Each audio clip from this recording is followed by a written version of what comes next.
Hello! How you doing? Thanks for coming by. What a beautiful day, and I'm going to have a nice cup of coffee after doing my shopping. Oh, I've ruined the drawing on here. I've ruined the drawing. Anyway. I've just done some shopping and I bought some honey. I absolutely love honey, especially when I mix it with rooibos. I think that's a really nice drink, a nice alternative to tea and coffee. No caffeine, and that really nice sweet taste from the honey. And this week's photo is of a honeybee, and you can see it is carrying its basket, its sack of pollen as it goes from flower to flower, collecting pollen and nectar.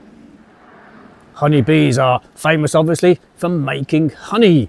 But did you know that not many bees actually make honey? In fact, 90% of bee species are solitary. They don't live in those amazing hives that we see in nature documentaries on TV. No. A normal bee, most bees, are actually solitary. They live alone and they don't live in these huge communities. Did you know that? Bees are also famous for stinging us. Ow, ow, ow, ow, that horrible sensation when a bee stings you. And again, it's honeybees that normally sting people, and most other solitary bees don't actually sting us, unless of course you actually handle them or make them angry or something like that. And bees, of course, are responsible for pollinating our plants that grow into crops that we eat. In fact, about a third of total world food production depend on bees and other animal pollinators. We've got to look after them. So, what do you actually know about bees? Let's find out more.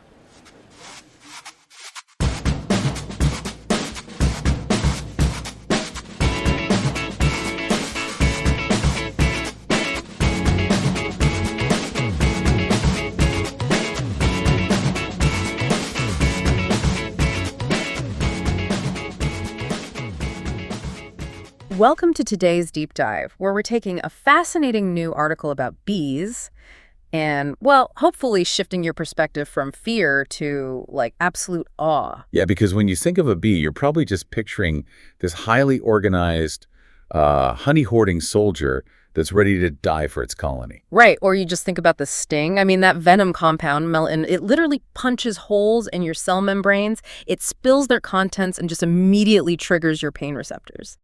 It is incredibly intense. Okay, let's unpack this, because that sharp, unforgettable trauma naturally makes us assume every bee out there is an aggressive guard defending a massive fortress. We definitely let honeybees warp our perception of the whole species. We picture this complex hierarchy, but the reality is that 90% of bee species are actually solitary single mothers. Wait, really? So no hive mind at all? Exactly. There is no hive mind for the vast majority. They don't cooperate at all. I'm totally hung up on these solitary bees. The article mentions this wild case in upstate New York where millions of them, these mining bees, burrowed into the ground beneath a single cemetery. Oh yeah, that cemetery case is fascinating. But if millions of them are living in the exact same graveyard, how is that not a colony? So it's not a coordinated super colony at all. It's really just a highly crowded, introverted neighborhood where millions of bees simply refuse to talk to their neighbors. That's pretty much it. They're just sharing favorable real estate. Each female is digging her own distinct burrow and provisioning it entirely by herself. So it's like an apartment building where nobody makes eye contact in the elevator. Totally. But if almost all bees are these introverted loners, why do we universally associate them with hoarding honey and stinging us? Right. Why the stereotype? What's fascinating here is that it all comes down to the economics of winter survival. Only the highly social subset of bees actually makes honey. Because they have to keep the colony alive through the freezing months, right?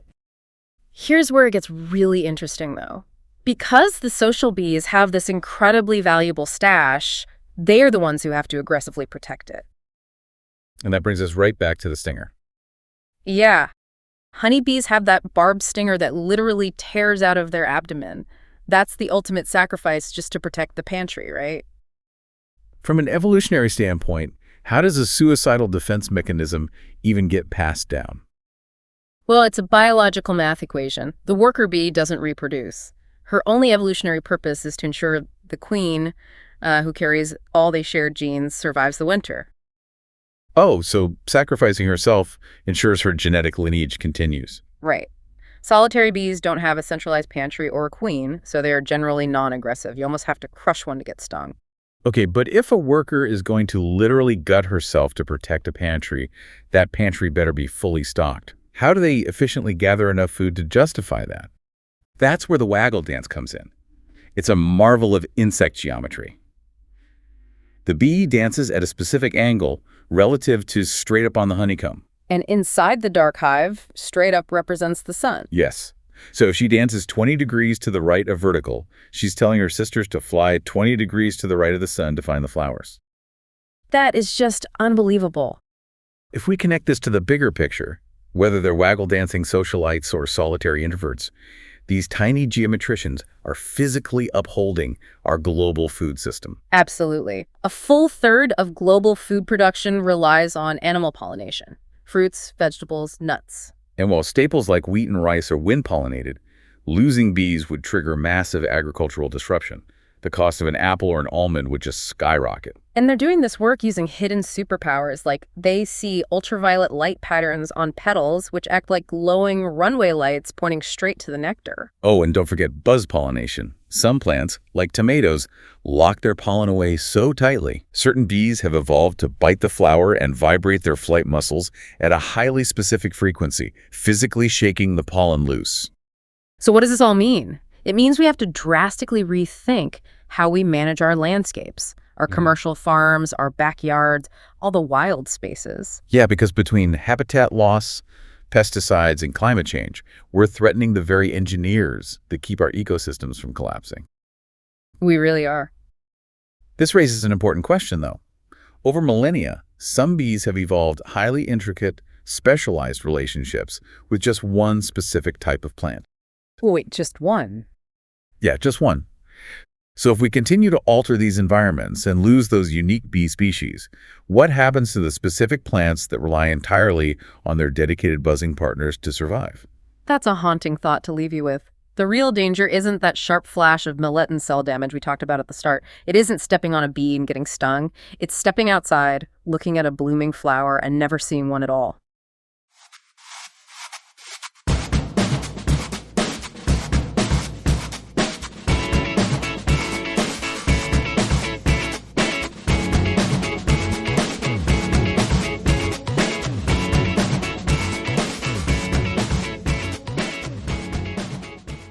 Chat about these questions and write down your opinions and ideas. 1. Describe the picture in as much detail as possible. How do you react when you see a bee? 2. Have you ever been stung by a bee or other insect? Have you ever been bitten by any other animal? 3. Do you eat honey? Have you ever seen inside a honeybee hive? If not, would you like to? 4. Should governments prioritize protecting pollinators even if it limits certain farming practices? Do we really understand how complex it is to maintain a sustainable food supply? Discuss.